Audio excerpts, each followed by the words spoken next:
Hari ini banyak tomahan-tomahan agama Islam ni di hijack daripada Islam ni hijack agama-agama sebelum ni. Apa dia maksud hijack? Merampas, memperkosa lah, senang, bukan perkosa tu. Maksud memperkosa ni cedok lah. Jadi Islam ni datang ni merosakkan sebelum ni. Jadi keutamaan tu patut kepada Bani Israel, kemegahan, kemuliaan patut Bani Israel. Bila Muhammad hijack, Islam hijack, jadi keutamaan tu duduk pada agama dia, duduk pada ajaran dia. Sedangkan dia tak ada apa-apa.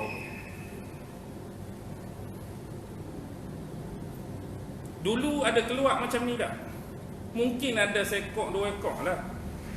Tapi lah ni dia datang secara berkumpulan. Hak tu dengan watak tu, hak ni datang dengan keraguan ni, hak ni datang dengan kekeliruan ni, hak ni datang serang cara ni. Dia seolah-olah satu gerombolan. Mereka berpakat dalam sudut nak memberi keraguan, memberi penyelewengan dan memusnahkan akidah yang selama ni dipegang oleh kita semua. Jadi itulah poin kita berbalik kepada dua kita nak sebut tadi. Kita nak telusuri akidah yang sebenar, akidah yang sahih dan membasmi bentuk-bentuk kemusyrikan. Syirik hari ini abad 21, mungkin kalau orang suruh sembah berhala, kita sembah tak? Kita tak akan sembah. Patung kita tak akan sembah. Pokok kayu kita tak akan sembah. Batu kita tak akan sembah. Logam kita tak akan sembah. Tetapi bagaimana nak memusyrikkan, nak memberhalakan umat Islam pada akhir zaman? Kita beri contoh-contoh.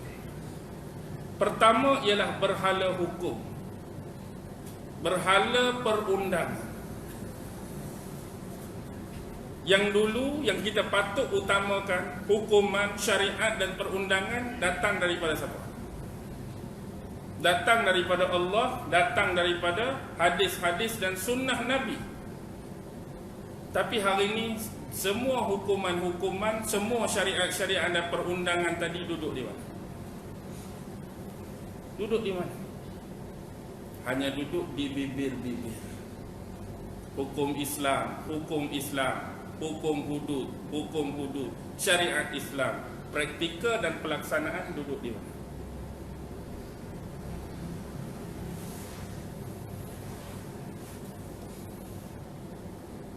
Jadi yang diangkat pada kita ialah sistem undang-undang yang jauh daripada agama.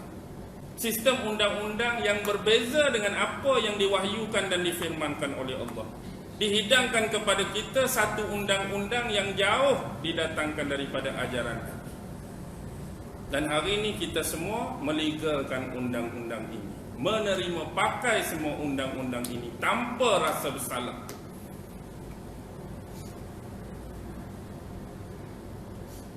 Yang kedua ialah berhala-berhala daripada ahbar dan rahban tadi.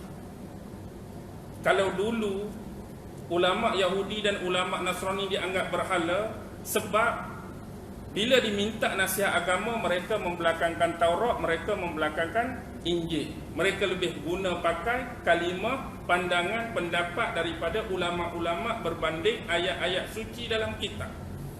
Jadi gambaran yang Al-Quran bagi seolah-olah mereka memberhalakan ulama-ulama mereka. Dan adakah benda ni tak boleh berlaku dalam agama kita? Boleh. Walaupun apa gelaran dia, tak kira tok guru ke, tak kira ulama ke, tak kira ustaz ke, selama mana pandangan-pandangan, pendapat dan apa yang dia suarakan yang melibatkan agama, syariat dan sebagainya membelakangkan Al-Quran dan juga sunnah ataupun hadis Nabi. Bila orang minta satu pandangan berkaitan dengan agama, dia tolak ke belakang pandangan Al-Quran. Bila orang minta pandangan agama, dia letak hadis Nabi dan sunnah Nabi di belakang. Tapi apa yang dia keluarkan ialah pandangan-pandangan dan pendapat daripadanya sendiri berkenaan dengan agama. Lalu apa terjadi? Orang mengambil perkiraan, mengguna pakai pandangan-pandangan dan idea tadi. Yang sebenarnya pandangan-pandangan dia jauh tersasar daripada apa yang diperintahkan dalam Al-Quran dan juga hadis. Adakah anda bersetuju?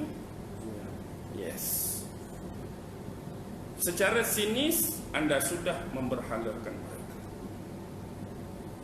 Tapi ini kita tidak sedar. Dan ini banyak berlaku dalam masyarakat.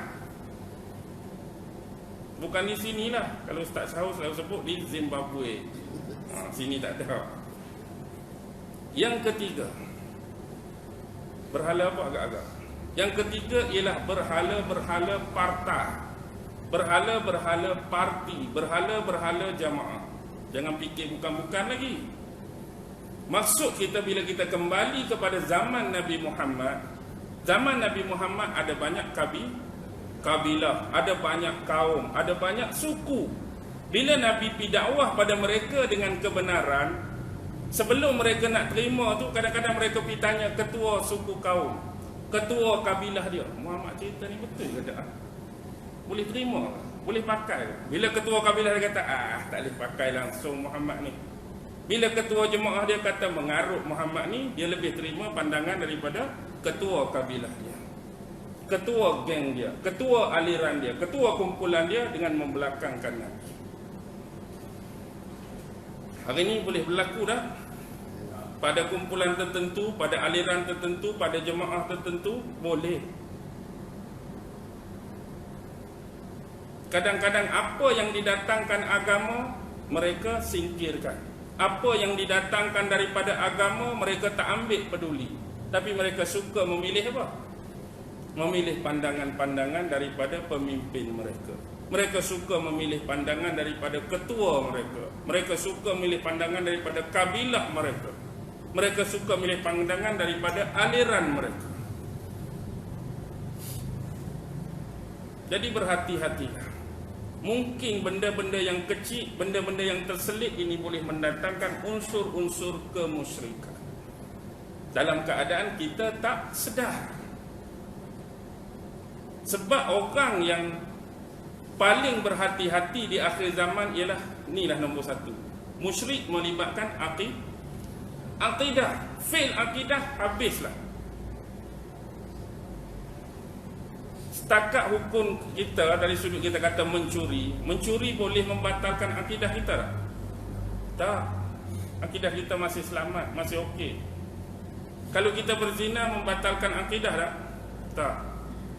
Tapi kalau kita murtad, kita membelakangkan Allah, membelakangkan firman dan wahyu Allah, membenci segala sunnah-sunnah Nabi, boleh?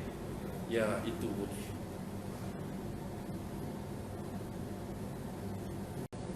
Jadi orang-orang beriman dia paling berhati bab syirik. Sebab orang yang tak berhati-hati ni satu benda je.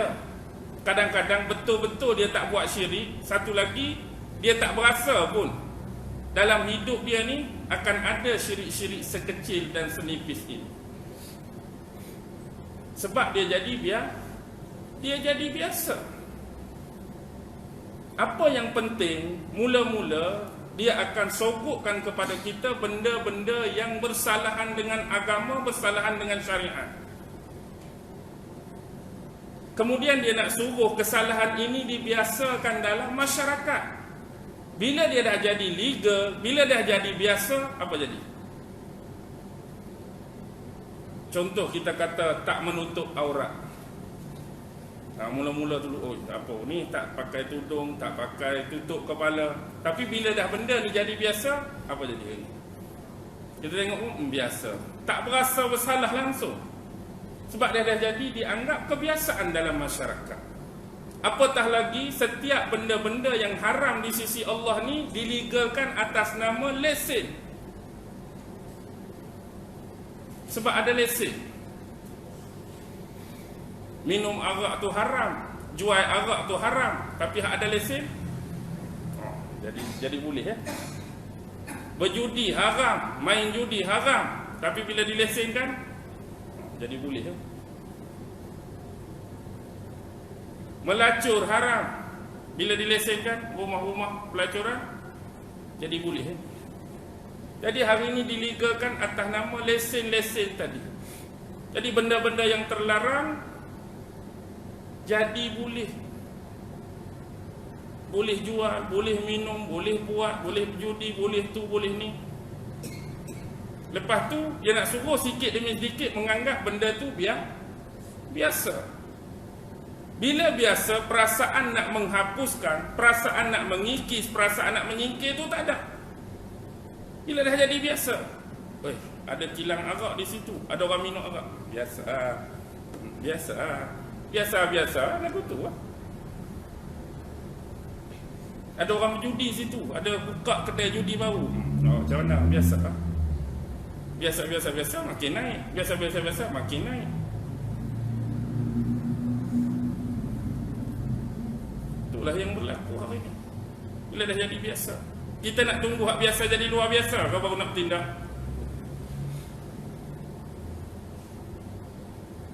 Hidup galik kedai judi tadi 5 tingkat dah naik. Ni sudah luar biasa. Baru nak bertindak kau masa 5 tingkat, masa setingkat dulu hang buat bodoh.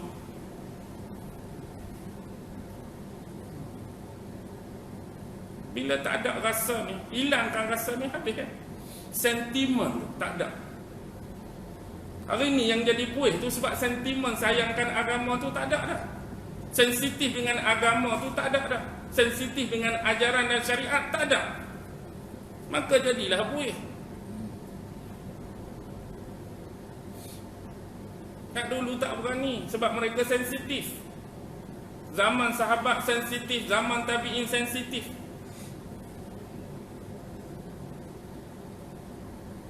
Kadang-kadang kita tengok peperangan berlaku, bukan orang kafir pun, sesama Islam kadang-kadang. Kadang-kadang tu sebab apa? Ada yang tersilap belah sana, ada yang terseleweng, ada yang tersesat. Walaupun sama Islam. Sebab apa? Sebab perasaan sensitif kepada agama tu. Tak boleh ni. Ni menuju kesesatan dah. Kena banteras awal-awal. Ni nak jadi seleweng dah. Kena banteras awal-awal. Ni nak jadi teruk dah. Kena banteras awal-awal. Sebab tu agama terjaga. Nak cari penyelewengan terlampaulah sedikit. Tapi hari ni nak cari hak jahat pada hak baik, banyak hak jahat dah. Banyak sesat dah lah. Banyak atas seleweng dah lah. Nak cari hak pure betul, asli, tulen, murni, susah. Itulah akhir zaman Nabi kata pegang agama seperti genggam bara. Pegang agama ni genggam bara. Pegang bara jadi rasa apa? Rasa panas. Sebab tak kena. Nak lepas ni apa?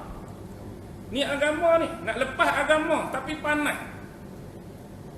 Pasal apa jadi panas? Macam-macam. Jalankan agama jadi salah di mata orang. Pertahankan agama jadi salah di mata orang. Amalkan agama jadi salah di mata orang. Semua salah. Jadi berasa kalau lepas pun tak ada masalah dah. Tapi ini agama. Tapi bagi orang yang tak tahan panas, dia buat apa? Lepas. Bila lepas je agama, tak ada pegangan. Sebab kita duk berpegang, duk berpaut ni ya. Tak panas ni. Lepas ni tak ada apa. Ikut dan hidup kita. Tak tentu hala hidup kita. Sebab tu orang yang tak ada nilai-nilai agama dalam hidup, sebab tu dia buat semua dosa, dia buat semua jahat, dia buat semua maksiat. Sebab bila buang agama, bermakna lagi dah Allah di sisi anda. Bila buang agama, bermakna lagi dah Nabi-Nabi di sisi anda.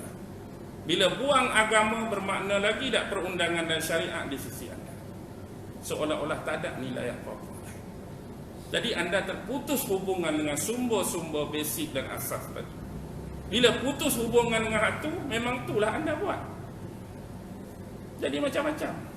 Sebab rasa takut pada dia dah tak ada. Rasa gerung pada dia dah tak ada. Rasa dia melihat dah tak ada. Rasa dia memandang dah tak ada.